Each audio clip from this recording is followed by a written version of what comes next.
पाठ कर रहे हैं। पहला अध्याय समाधिपाद, उसका हमने प्रारंभ किया है। कुछ तो समाधि के विषय में है, पिछली बार हमने रैपिडली उसको किया था, लेकिन अभ्यास वैराग्य की बात हो चुकी है ना। अभ्यास वैराग्य अभ्याम तन निरोध है, यह है आध्यात्मिक जीवन के महाअस्त्र।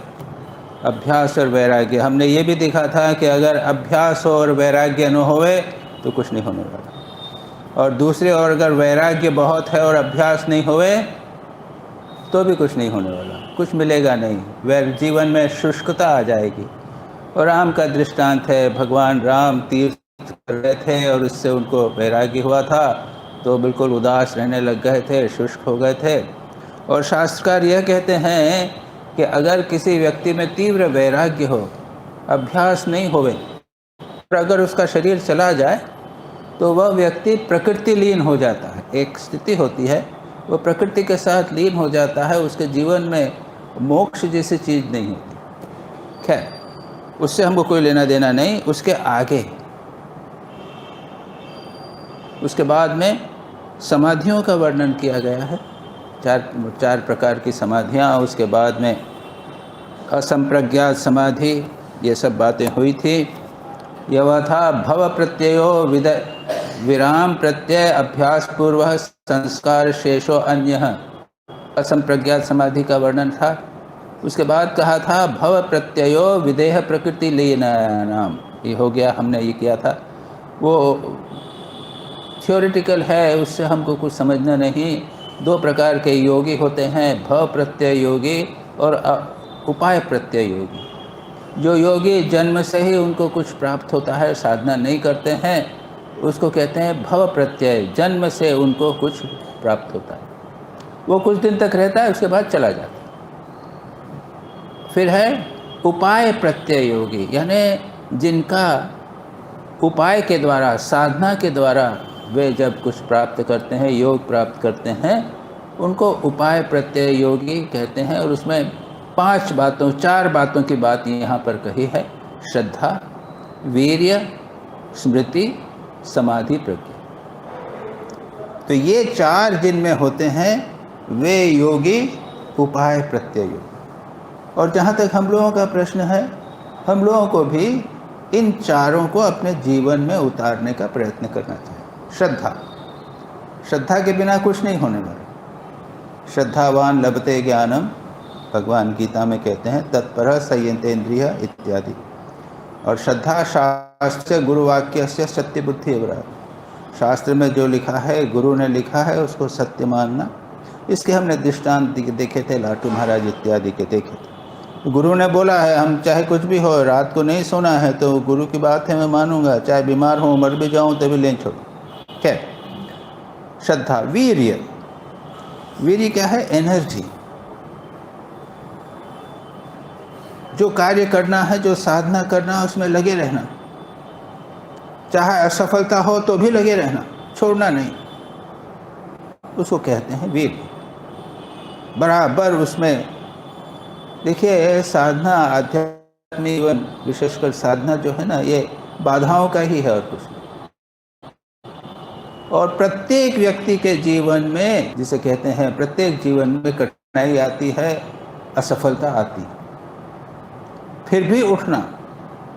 और एक राजा की कहानी मैंने कहीं पढ़ी थी, उसने देखा कि एक चींटी एक मुंह में दाना लेकर ऊपर चढ़ रही है और फट से गिर गई।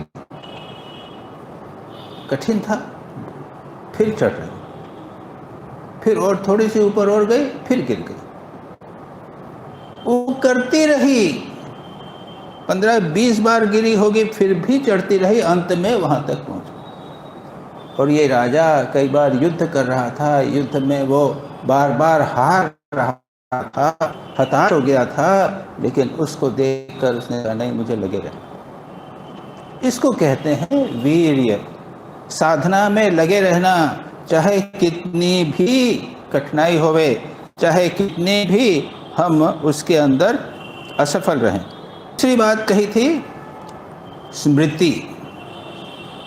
तो स्मृति तो हम समझते हैं, याद रखना, मेमोरी, आपने पढ़ा और याद रख लिया। और आपको हमने बताया था क्या याद है क्या, पता नहीं। अभी एक मेरे साथ एक दृष्टांत हुआ, घटना हुई। रविवार को ऑनलाइन हमारा एक क्वेश्चन आंसर सेशन होता है। एक आर्टिकल ज्योतिषानंद जी का या किसी का भेज देते हैं सबको, 35-40 लोग हैं, और उनसे क्वेश्चंस मांगते हैं, और क्वेश्चंस को मैं 9 बजे से उसको मैं रिप्लाई करता हूँ। तो 7-8-10 जो क्वेश्चन पूछते हैं और 20-30 क्वेश्चन हो जाते हैं, बड़ा इंटरेस्टिंग रहता है। उनसे ही पूछता हूँ तुम पूछो, लेकिन मेरे पास पहले आ जाते। पिछली बार एक प्रश्न किसी ने पूछा था कि ध्यान और जप की क्वालिटी को कैसे इम्प्रूव करना। अच्छा क्वेश्चन है, और मैंने स्टडी किया, उसको पहले आ गया था मेरे पास में, पॉइंट्स बनाए और उसको मैंने रिप्लाई कर दिया। अब 2 दिन पहले, अब ये क्वेश्चंस, अब कल सेशन होगा संडे को, 2-3 दिन पहले एक डिवोटी ने मेरे को प्रश्न किया, जप और ध्यान की क्वालिटी कैसे इम्प्रूव करना।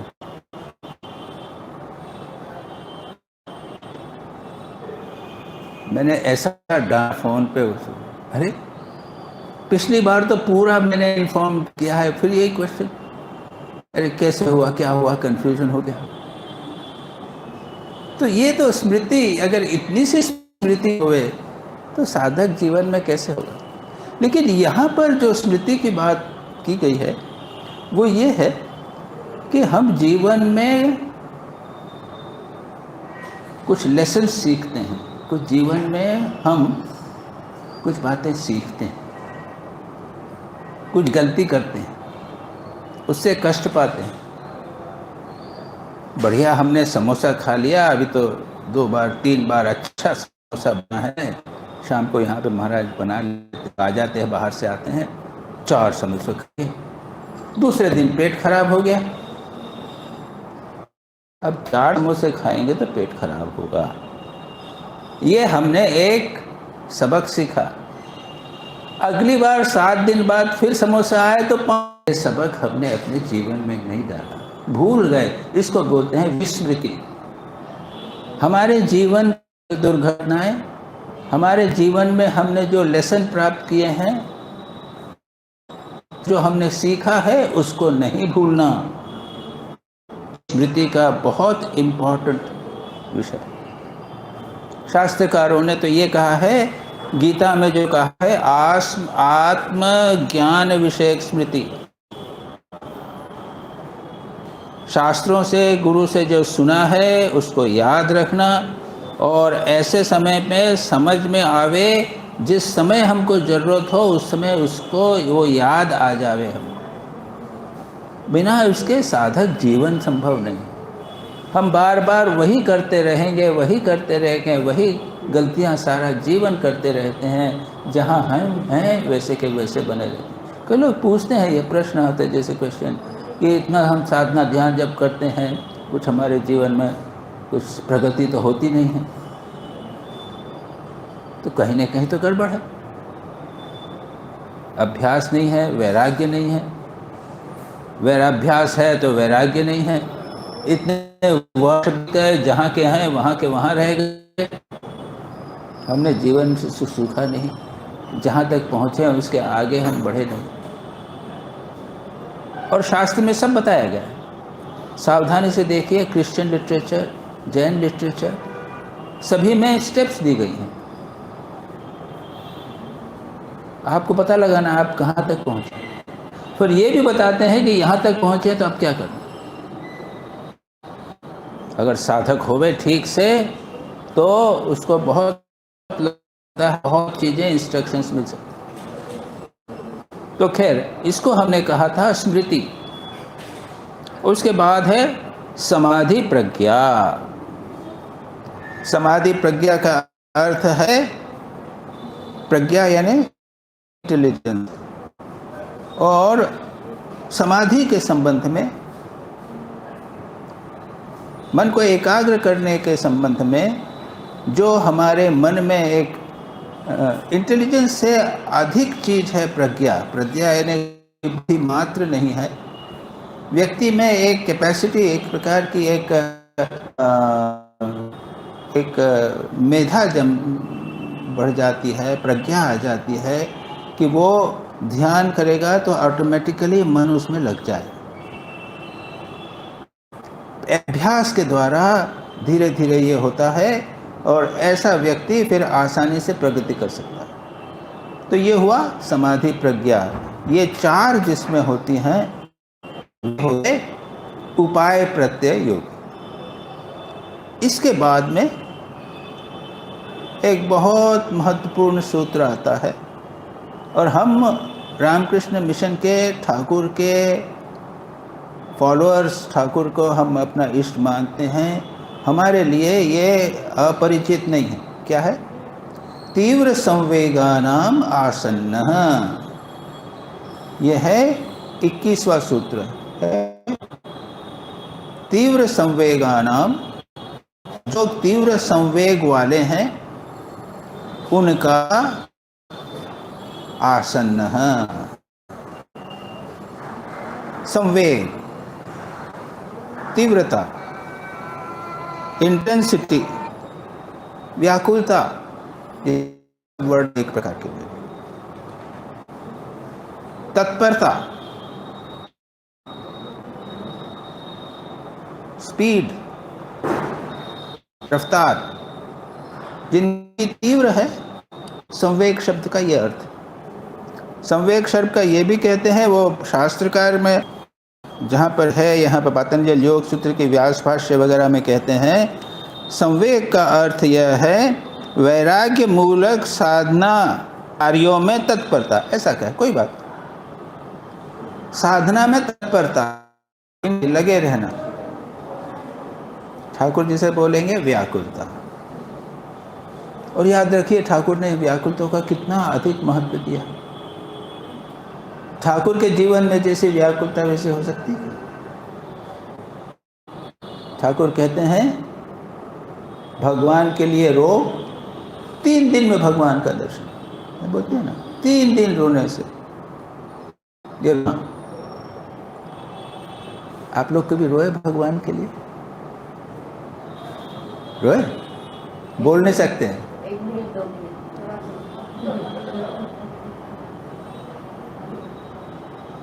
कभी कभी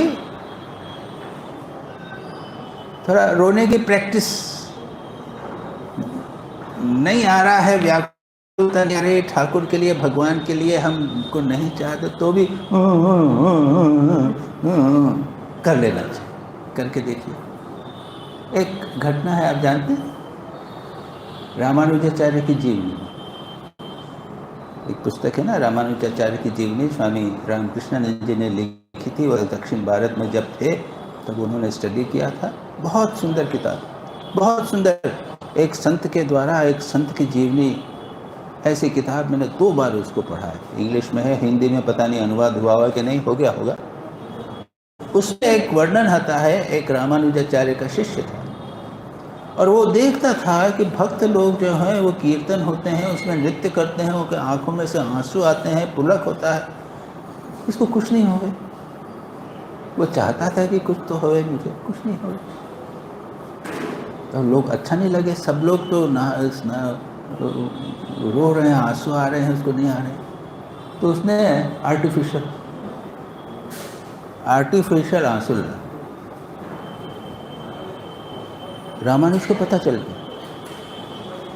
रामानुज प्रसन्न हुए। अरे ये चाहता है, व्याकुलता चाहता है, भगवान को चाहता है, लेकिन क्या करे। उन्होंने भगवान से प्रार्थना की, उसको कृपा, उसको पर ठीक ठीक व्याकुलता हो। और ऐसा भी है, मैंने अभी रिसेंटली पढ़ा है, रामकृष्ण के परंपरा में ही है या क्या है, वो कीर्तन में नृत्य करते हैं, आंखों नहीं आते थे, लोग आर्टिफिशियल आंसू बनाते थे। ब्रह्मानंद जी ने कहा है या कहाँ पे है, किस इस प्रकार की एक घटना है, कुछ आर्टिफिशियल आंसू बनाते थे। खैर, तो यहाँ पर जो बात कह रहे हैं वो व्याकुलता की, और ठाकुर इसके बारे में बहुत कहते थे। पहला उन्होंने कहा था वो 3 दिन तक रोने से हो जाएगा, एक। दूसरी बात ठाकुर कहते हैं और सती का पति के प्रति प्रेम, माँ का बच्चे के प्रति प्रेम, और लोभी का धन के प्रति प्रेम, ये 3 जो आकर्षण हैं एक साथ लगा के ठाकुर के प्रति करो तो हो। ठाकुर और भी दृष्टांत देते हैं, कहानी सुनाते हैं। वो शिष्य की कहानी, गुरु से पूछता है कि मेरे को भगवान का दर्शन कैसा होगा, तो चलो मेरे साथ। स्नान करने गए, वो दबा दिया पानी के अंदर, उसको व्याकुलता है। ऐसी व्याकुलता जब होगी तो भगवान के दर्शन। अब ठाकुर और भी दृष्टांत बोलते हैं।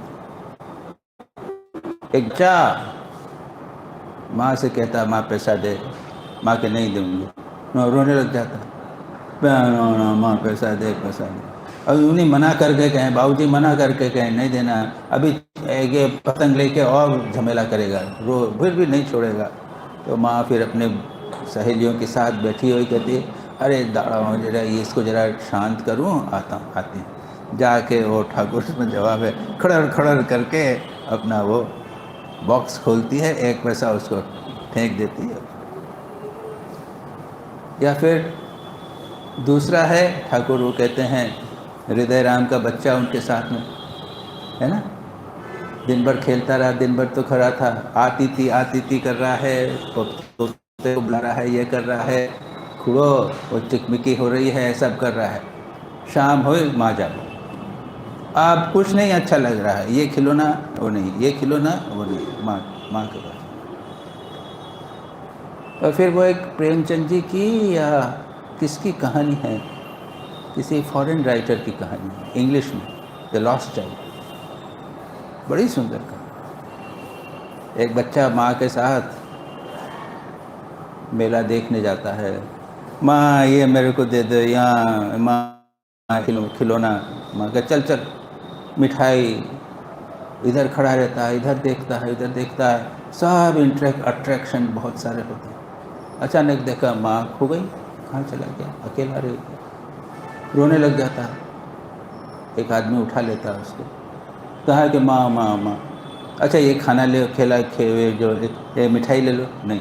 और अभी उसके पहले मांग रहा था, वो खिलौना मांग रहा था, वो चीज़ मांग रहा था, अब कुछ नहीं, माँ माँ। ये दृष्टांत ठाकुर बोलते हैं। पातंजल योग सूत्र में उसकी व्याख्या करते हुए वैसे 2 दृष्टांत देते हैं। वो है जैसे घोड़े को चाबुक मारो तो तेजी से भागता है, उस प्रकार की तीव्रता होनी चाहिए। या फिर जंगल में है, शाम हो गई है, अरे अभी अंधेरा हो जाएगा, फिर जानवर निकलेंगे, चलो चलो जल्दी चलो निकल जाओ। ये दृष्टांत है। अच्छा, फिर एक ठाकुर बोलते हैं एक दृष्टांत, जिसके घर में कोई बीमार हो, है ना, ठाकुर बोलते हैं जिसके घर में बीमार हो वह कैसी छटपटा लग रहती है, कभी चैन नहीं मिलता जब तक वह बीमार। या फिर नौकरी नहीं मिली तो इधर उधर नौकरी ऑफिस में जाता है कि नहीं यहाँ पे तो वैकेंसी नहीं है भाई, यहाँ नहीं मिलेगा तुमको। दूसरे दिन फिर आ जाता है, वैकेंसी हुई क्या, अरे भाई बोल दिया नहीं। तो ये दृष्टांत। एक और दृष्टांत विवेक चूड़ामणि में शंकराचार्य कहते हैं, सिर पर आग अगर रखी हो तो व्यक्ति कितनी तेजी से भागेगा पानी की तरफ। इस प्रकार की व्याकुलता होने पर भगवान के दर्शन होते हैं, या पातंजल योग सूत्र में जैसा कहा चित्त वृत्ति निरोध होता है। और भी दृष्टांत है, एक खजाना है, चोर है, चोर कहीं बैठा हुआ, उसको लगा ये दीवार के पास कमरा है उसमें खजाना है, बस उसको नींद आएगी, छटपट किसी तरह खुद। ये सारे दृष्टांत बहुत इम्पोर्टेंट, बहुत समीचीन हैं। और हम अपने जीवन में और भी कई दृष्टांत पा सकते हैं। हमारे जीवन में कुछ दुर्घटना हुई हो, हमारे जीवन में ऐसी सिचुएशन, परिस्थिति हुई हो, उसको हम पकड़ सकते हैं और भगवान की ओर मोड़ सकते हैं। अब इनमें अगर एनालिसिस करें तो उसमें 2-3 प्रकार के दृष्टांत मिले हैं। एक तो ये कि कोई चीज़ हमें चाहिए, हमारे पास नहीं, जैसे बच्चा खिलौना चाहता, मिठाई चाहता और रोता है माँ के पास। दूसरा है जीवन में कष्ट आया, सिर के ऊपर आग लगी है, उससे बचने के लिए भाग। घोड़े को मार रहे हैं तो उसको कष्ट हो ही रहा है, उससे बचने का प्रयत्न करता है। तीसरा दृष्टांत है जंगल में फंसे हुए हैं, निकलना चाहते हैं, यानी आगे कुछ परिस्थिति बुरी होने वाली है, कुछ दुर्घटना होने वाली है, डेंजर है, भय है, कष्ट है, आने वाले कष्ट को दूर करने के लिए, उससे बचने के लिए व्याकुलता। तो ये 3 प्रकार की व्याकुलता हो सकती है। एक हमारे जीवन में कष्ट है, उससे दूर बचने के लिए, दूसरा कष्ट न आवे उसके लिए, और तीसरा है कुछ सुख प्राप्ति के लिए, अच्छी चीज़ प्राप्ति। उस किसी भी प्रकार से हमारे जीवन में व्याकुलता होना चाहिए। दुर्भाग्य ये हमारा ये है कि इतना सब होते हुए भी नहीं हो पाता। तो पतंजलि हमारी परिस्थिति को समझते हैं और देखते हैं कि हम चाहे कितना भी करें, व्याकुलता जैसी होना चाहिए, तीव्र होना चाहिए, वैसा नहीं होता। अब तीव्रता के दृष्टांत हम मान ले सकते हैं, संतों के जीवन में है, स्वामी जी के जीवन में, ठाकुर के जीवन में। इसके मैं विस्तार में नहीं जाऊंगा, कैसी व्याकुलता इन लोगों को में थी, इसीलिए वो आगे बढ़ सके। तो पतंजलि आगे वाले सूत्र में कहते हैं, मृदु मध्य अधिमात्रत्वात् ततोपि विशेषः।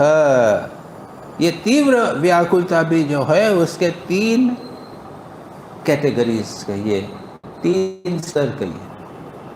तीव्र है यानी मृदु तीव्र, तीव्रता है लेकिन मृदु तीव्र है।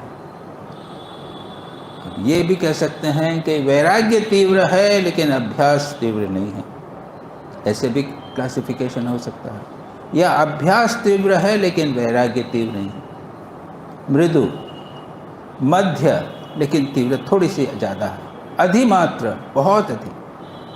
3 लेवल हो गए, माइल्ड, मॉडरेट एंड इंटेंस। ये 3 प्रकार की तीव्रता की भी ये लेवल हो सकते हैं। और इसके ऊपर व्याख्या करके तो शास्त्रकार ये भी कहते हैं कि 3 के भी 3 हो सकते हैं, 9 हो सकते हैं। कोई कहते हैं कि उसके 9 के ऊपर और भी कर दो तो 81 हो सकते हैं। आप भाई जैसा भी करो, हमें अपना देखना है। गुरु के पास जाएंगे तो देख लेंगे, ठीक है भाई तुम ऐसा करो, ऐसा ऐसा, कोई बात नहीं, ऐसा करो, ऐसा। महाराज टाइम नहीं मिलता, अच्छा जितना टाइम मिले उतना है ना, करते हैं ना, ऐसा कहते हैं महाराज ऐसा नहीं मिलता। अच्छा फिर बोलते हैं महाराज टाइम तो मिलता है लेकिन ऐसा ऐसा है, हाँ ठीक है तुम ऐसा ऐसा करो। तो वो प्रत्येक शिष्य, प्रत्येक साधक के परिस्थिति के अनुसार, उनकी मानसिक स्थिति के अनुसार ये इतने विभाजन इत्यादि किए जा सकते। खैर, तो यहाँ पर तीव्र संवेगानाम आसन्नः, उसके बाद मृदु मध्य अधिमात्रत्वात् ततो अपि विशेषः, ये कहा गया। अब इसके आगे कहते हैं, अब एक बहुत महत्वपूर्ण सूत्र आता है। यहाँ से एक दूसरा विषय प्रारंभ होता। यहाँ तक क्या विषय था? अभ्यास, वैराग्य और व्याकुलता, तीव्रता। ये 3 आप समझ लीजिए मोस्ट इम्पॉर्टेंट आध्यात्मिक जीवन में। अभ्यास, वैराग्य होना चाहिए और हमारे जीवन में व्याकुलता है, तीव्रता। अब पतंजलि एक दूसरी चीज जोड़ते हैं,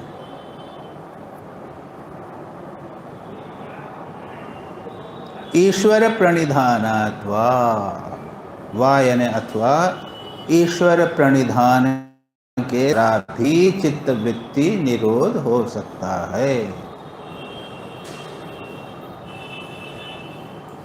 पतंजलि योग सूत्र में बाद में भी आएगा, द्वितीय अध्याय के पहला सूत्र आएगा, तप स्वाध्याय ईश्वर प्रणिधानानि क्रिया योग। तप स्वाध्याय और ईश्वर प्रणिधान, तप हम समझते हैं, उसका वर्णन आगे जब सूत्र आएगा तो हम विस्तार में जाएंगे। तब कर स्वाध्याय, स्वाध्याय समझते हैं, शस्त्रास्त्र का अध्ययन। और तीसरा है ईश्वर प्रणिधान, भगवत शरणागति। तो वहाँ पर है, और भी एक स्थान पर आगे चलकर और आता है। 3 स्थानों पर ईश्वर प्रणिधान को कहा गया। शौच, संतोष, तप, स्वाध्याय, ईश्वर प्रणिधान, इन 5 को नियम कहे गए, है ना। यम होए अहिंसा, सत्य, अस्तेय, ब्रह्मचर्य, अपरिग्रह, 5। और 5 जो नियम है उसमें आ जाता है ईश्वर प्रणिधान। तो ईश्वर प्रणिधान को यहाँ पर जो कहा गया है यह भक्ति योग के रूप में कहा गया। वहाँ पर पातंजल योग सूत्र के अंश के रूप में तप स्वाध्याय ईश्वर प्रणिधान क्रिया योग के बारे में, क्रिया योग के द्वारा हम अपने आप को, शरीर, मन और हमारी भावनाओं को हम मार्जित करते हैं कि जिससे हम योग की का साधना कर सकें। इसलिए क्रिया योग, क्रिया योग के बिना योग में हमारा पदार्पण ही नहीं हो सकता। और बाद में तो उसको नियम के रूप में लिया गया है। खैर, यहाँ पर ईश्वर प्रणिधान को भक्ति के रूप में लिया और प्रणिधान की परिभाषा करते हुए कहते हैं भक्ति विशेष। प्रणिधान का अर्थ होता है शरणागति, लेकिन शास्त्रकार यहाँ पर कहते हैं भक्ति विशेष, यानी तीनों जगह पे व्यासदेव स्वयं ईश्वर प्रणिधान की डेफिनेशन करते हुए 3 प्रकार की बात कहते हैं। तो यहाँ पर भक्ति विशेष, ईश्वर के प्रति भक्ति, इसके द्वारा चित्तवृत्ति निरोध हो सकता है। पातंजल योग सूत्र होते हुए भी उसमें भक्ति को एक श्रेष्ठ मार्ग के रूप में स्वीकार किया, और इस सूत्र में व्याख्या करते हुए कहते हैं कि भक्ति से तेजी से चित्तवृत्ति निरोध हो सकता है। हम सब जानते हैं भक्ति को इतना महत्व दिया गया। यहाँ पे तो कोई भी आ जावे, यम नियम का पालन नहीं भी किया हो तो भी आ जावे। कोई कल्चर्ड व्यक्ति नहीं, ब्राह्मण ही होना चाहिए, एक शुद्ध क्षत्रिय होना चाहिए, ऐसा नहीं, सभी भक्ति के अधिकारी, है ना।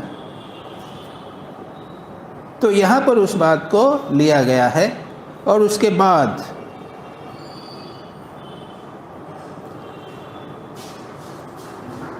इसमें आएगा, अभी अगले बार से अगले उसमें ईश्वर की परिभाषा की जाएगी, ईश्वर कौन है, उसके कंडीशंस, उनके लक्षण बताए जाएंगे। उसके बाद में ईश्वर प्रणिधान कैसे होगा वो भी बताया जाएगा। इस पर व्याख्या करते हुए शास्त्रकार ये कहते हैं कि ये याद रखिए, ईश्वर प्रणिधान जो है वो क्या है, मधुर है। भगवान के साथ प्रेम करना मधुर है, अहंकार का नाश हो जाता है और चित्तवृत्ति निरोध प्रबल रूप से तेजी से होता है, तेजी से होता है, खतरे कम हैं। इसका मतलब ये नहीं कि है ही नहीं, अपने भक्ति करते रहे और भक्ति के सिवा और कुछ सब कुछ करते रहे, भक्ति नहीं करते। और ईश्वर की विभिन्न व्याख्याएं, धारणाएं आपको मिलेगी। ईश्वर कौन है? वो जो जगत की सृष्टि स्थिति प्रलय करता है, सगुण ब्रह्म, निर्गुण ब्रह्म, ये ऐसा व्याख्या मिलती है। लेकिन याद रखिए, पातंजल योग सूत्र, मैंने पता नहीं पहले कभी कहा कि नहीं, ये श्रमण संस्कृति से उत्पन्न हुआ है, मैंने नहीं कहा। भारत में पहले से पुरातन काल से 2 परंपराएं और 2 संस्कृतियां हम कह सकते हैं ये विकसित हुई थी। एक है जिसे हम सनातन धर्म कहते हैं, वैदिक संस्कृति कहते हैं, और दूसरी श्रमण संस्कृति, जो मागधान संस्कृति, जो मगध में पैदा हुई, वहाँ पर बढ़ी। राजगीर, नालंदा, फिर उसके बाद में गया, बुद्ध वहाँ हुए, महावीर हुए, जैन धर्म और बौद्ध धर्म वहाँ पर पनपे। वो लोग वेदों को नहीं मानते। उसमें वैदिक संस्कृति, सनातन धर्म और इनमें कई महत्वपूर्ण अंतर हैं। और एक महत्वपूर्ण अंतर यह है कि वे जगत की सृष्टि, स्थिति, प्रलय करने वाले ईश्वर को नहीं मानते। बुद्ध ने नहीं माना, महावीर ने नहीं माना। तो क्या कहते हैं? प्रत्येक व्यक्ति ईश्वर बन सकता है। महावीर एक जीव थे, सामान्य जीव थे। कहते हैं ना, महावीर के बहुत सारे जन्म हुए। बुद्ध के कितने जन्म हुए? बोधिसत्व हुए। इस जन्म में ये हुए, इस जन्म में ये हुए, इस जन्म में एक मगर हुए, तो इस जन्म में ये हुए, ऐसे हुए बुद्ध, और अंतिम जन्म में वे बुद्ध हो गए। महावीर का भी ऐसे ही दृष्टांत, ऐसे ही कहानियाँ हैं। ये क्या हुए? उसके बाद में वे हो गए ईश्वर। हम कहते हैं भगवान महावीर, भगवान बुद्ध। तो भगवान शब्द का यहाँ पर ईश्वर का अर्थ है ये विशेष, एक पुरुष विशेष। पुरुष यानी आत्मा, पुरुष यानी आत्मा, एक विशेष आत्मा जो विकसित होकर उसमें बहुत सारे सद्गुण आ जावे, उसे कहते हैं पुरुष विशेष। वह है ईश्वर। और हम भी हैं, हम भी पुरुष हैं ना, हमारी भी आत्मा है, लेकिन हम में वो गुण नहीं है जो ईश्वर। लेकिन यह ईश्वर जगत की सृष्टि, स्थिति, प्रलय नहीं करता। उसके क्या लक्षण हैं, ये आगे के 3 सूत्रों में सुंदर ढंग से कहा। क्या कहते हैं? क्लेश कर्म विपाक आशयैहि अपरामृष्टः पुरुष विशेष ईश्वरः तत्र निरतिशयं सर्वज्ञ बीजं पूर्वेषामपि गुरुः कालेन अनवच्छेदात्। ये 3 उसके डेफिनेशन या 3 लक्षण या 3 सूत्रों में उसके लक्षण क्या है? क्लेश। क्लेश में बता चुका हूँ, बताए कि नहीं? अविद्या, अस्मिता, राग, द्वेष, अभिनिवेश। तप स्वाध्याय ईश्वर प्रणधानानि क्रिया योग क्लेश तनुकरणार्थम समाधि भावनार्थश्च। वो दूसरे चैप्टर के पहले 2 लाइन में आ जाएगा। मैंने जो कहा तप स्वाध्याय ईश्वर प्रणधान, तप स्वाध्याय और ईश्वर प्रणिधान का अब हम अभ्यास जब करेंगे तो हमारे क्लेश कम हो जाते हैं, तनु हो जाते हैं। क्लेश क्या है? अविद्या। अविद्या तो हम समझते हैं, अज्ञान कहिए, वहाँ पे डिफाइन किया है, वहाँ पूरी परिभाषा मिलेगी। आत्मा को अनात्मा को आत्मा समझना, ये देह आत्मा नहीं है, इसको आत्मा समझना। जो अनित्य है, ये देह मर जाएगी, उसको नित्य समझना। जो गंदा है उसको पवित्र समझना, और जो दुखदायक है उसको सुखदायक समझना, इत्यादि। ये क्लेश, ये हुआ अविद्या। दूसरा है अस्मिता, ईगोइज्म। तीसरा है राग, चौथा है देश, और 5वां है मृत्यु से भय, मरने की से डरना, और अभिनिवेश, जीने रहने की इच्छा, पकड़े रहने की प्रयत्न करना। बूढ़े हो गए हैं, चल नहीं पा रहे हैं, लेकिन लगता है और भी जिए। मरने से डर लगता है, मरने की इच्छा नहीं होती, क्लिंगिंग टू लाइफ। ये 5 हुए क्लेश। तो जो ये ईश्वर है, पुरुष विशेष है, उसमें क्लेश नहीं होता। उसमें ये विशेषता है, वो इस सिद्ध अवस्था पर पहुंच गया है, समाधि मिल गई है, जो भी हो, यह सब पातंजल योग सूत्र में जो लक्षण है उसे मिलते हैं, लेकिन वो 5 क्लेश उसको नहीं होते। दूसरा है कर्म, कर्म विपाक आशय, ये 3 कर्म से संबंधित बातें यहाँ कही गई हैं। उसको कुछ कर्म करने की आवश्यकता नहीं है, प्रारब्ध कर्म उसको नहीं होते। कर्म प्रारब्ध कर्म ही नहीं होते। और दूसरा विपाक, उसका फल नहीं होता। हम लोग जो कर्म करेंगे तो उसका फल हो, इस जन्म मिले, पर जन्म मिले, अच्छा फल मिले, बुरा फल मिले। अच्छा काम कर्म करोगे तो अच्छा फल मिलेगा, बुरा कर्म करोगे तो बुरा फल मिलेगा। वो उसको कर्म नहीं है और कर्म का फल नहीं होता। और तीसरा है आशय, आशय यानी संचित कर्म, कहते हैं ना, ये प्रारब्ध कर्म से तो हमको शरीर प्राप्त हुआ है, और हम कर्म करेंगे तो उसका फल मिलेगा। और एक है और भी संचित कर्म पड़े हुए हैं, आशय, आशय मीन्स कलेक्शन, जहाँ पर भरे रहते हैं, भंडार।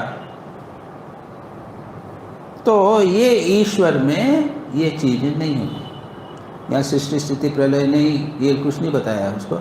ईश्वर में ये चीज़ें 3 नहीं होती। क्लेश कर्म विपाक आशय अपरामृष्ट, उससे वो अछूता रहता है। अपरामृष्ट का क्या अर्थ है? जैसे एक राजा है, उसकी सेना है, युद्ध कर रही है, राजा तो नहीं कर रहा है, लेकिन सेना अगर हार जाती है तो राजा हार गया। वो अपरामृष्ट नहीं हुआ, वो परामृष्ट हो गया है, उससे संबंधित है, भले न करे तो भी उसी के ऊपर आएगी बात। लेकिन ये ईश्वर ऐसा है कि ये कर्म क्लेश, कर्म विपाक, ये सब चीज़ें हैं, वो भले करता दिखाई देवे, लेकिन उससे वो छूता नहीं, अछूता रहता। तो ऐसे महापुरुष हो गए हैं, वो इतने उस तेरे पर आ जाते हैं, सब करते हैं, लेकिन उससे करते हुए उससे लिप्त नहीं। तो ये हुआ क्लेश कर्म विपाक आशय अपरामृष्ट पुरुष विशेष ईश्वर, एक परिभाषा। दूसरी कंडीशन या दूसरा उसका लक्षण क्या है? तत्र निरतिशयम सर्वज्ञ बीजम, उनमें सर्वज्ञत्व का बीज निरतिशय होता है। अब ये थोड़ा सा कठिन सूत्र है। सर्वज्ञत्व ज्ञान, ज्ञ यानी ज्ञान, हम में भी ज्ञान है और हम में भी सर्वज्ञ की संभावना है। सर्वज्ञ हम बन सकते हैं, हमें ज्ञान पूरा प्राप्त हो सकता है, लेकिन अभी नहीं हो रहा, वो दबा हुआ है, अतिशय नहीं है, दबा हुआ। यह जो ईश्वर है, पातंजल योग सूत्र का ईश्वर, उसमें यह ज्ञान निरतिशय यानी पूरा मैनिफेस्ट हो गया, वो हो जाता है सर्वज्ञ, यानी दूसरे शब्दों में सर्वज्ञ हो गया। सब जान जाता है, भूत भविष्यत वर्तमान सब जानता है, सबकी चीज़ों की वस्तु जानता है, सब एक साथ सारी चीज़ें जान जाता है। उससे पूछो वो सब बता देगा। एक साथ याद रखिए, इसका मतलब ये नहीं कि एक साथ उसके दिमाग में रहता है, ऐसा नहीं। जब किसी वस्तु के बारे में, अच्छा ये माइक के बारे में जानना है, वो ध्यान करेगा और सारा माइक। तो ये सर्वज्ञत्व बीजम निरतिशय सर्वज्ञ बीजम। जैन धर्म में भी जब जो तीर्थंकर इत्यादि होते हैं। और फसत पूछा जाए तो जो साधना करके और मुक्त हो जाते हैं जैन धर्म में, उनको क्या मिलता है? केवल ज्ञान। नाम सुना होगा ना, केवल ज्ञान।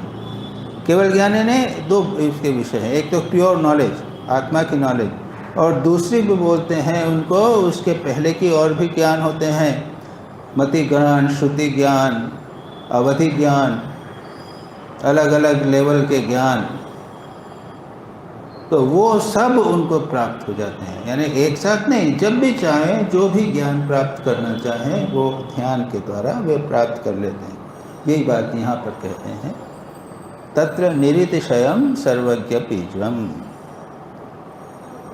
और नेक्स्ट सूत्र में कहा है कि वह पूर्वेशाम अपि गुरु। ये जो ईश्वर है वो गुरुओं के भी गुरु। पूर्वेशाम अपि, जो गुरु हो गए हैं उनके भी गुरु। पूर्वेशाम अपि गुरु, पूर्वेशाम अपि गुरु कालेन अनवच्छेदात्, क्योंकि ये काल के परे चले जाते हैं, ट्रांसेंड टाइम। उसके बाद में वो समय से द्वारा सीमित नहीं हो सकते, वो काल के परे चले जाते हैं। कालेन अनवच्छेदात्, काल के द्वारा वे सीमित नहीं होते, उनका ज्ञान सीमित नहीं होता, इसलिए उनमें सर्वत्र सारा ज्ञान होता है। गुरुओं की जो परंपरा है उसके भी परे होता है। हमारी परंपरा, हमारे गुरु यतीश्वरानंद जी, उनके गुरु ब्रह्मानंद जी, उनके गुरु यतीश ठाकुर, उनके गुरु तोतापुरी, तोतापुरी के और गुरु। तो ये एक परंपरा है, कहीं न कहीं तो जाएगी, कहीं कहीं तो शुरू होगी, उसके भी परे। वो गुरुओं के भी गुरु वो होते हैं ईश्वर। तो यहाँ पर इन 3 सूत्रों में ईश्वर की परिभाषा संक्षेप में पर कही गई है, ये पातंजल योग सूत्र के अनुसार। इसके बाद में बहुत महत्वपूर्ण सूत्र आ रहा है, ईश्वर प्रणिधान कहा गया ना, ईश्वर की भक्ति के द्वारा।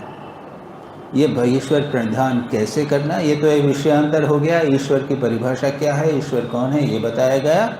लेकिन अब बताएंगे कि ईश्वर की भक्ति कैसे करना। ईश्वर प्रणिधानात्वा, अगले सूत्र में बहुत महत्वपूर्ण सूत्र आएगा। बता दूं? केवल सूत्र बताए बोल देता हूं बस, उसका आप सुनते ही आप कहेंगे कि उसकी व्याख्या 2 मिनट, 5 मिनट, 10 मिनट, आधे घंटे, 1 घंटे में भी नहीं हो सकती। 2 सूत्र हैं, तस्य वाचकः प्रणवः तज्जपः तदर्थभावः, प्रसिद्ध सूत्र हैं। उसका वाचक जो ईश्वर यहाँ पर कहा गया, उसका वाचक यानी उसका नाम क्या है? प्रणव, ओम है। और ईश्वर प्रणिधान का अर्थ है तज्जपः तद अर्थ भावनम, भगवान के नाम का जप करना, उसके अर्थ का चिंतन करना। इसकी चर्चा हम अगली बार करेंगे। योगेन चित्तस्य पदेन वाचां मलं शरीरस्य च वैद्यकेन योपाकरोतां प्रवरं मुनीनां पतञ्जलिं प्राञ्जलिरानतोऽस्मि।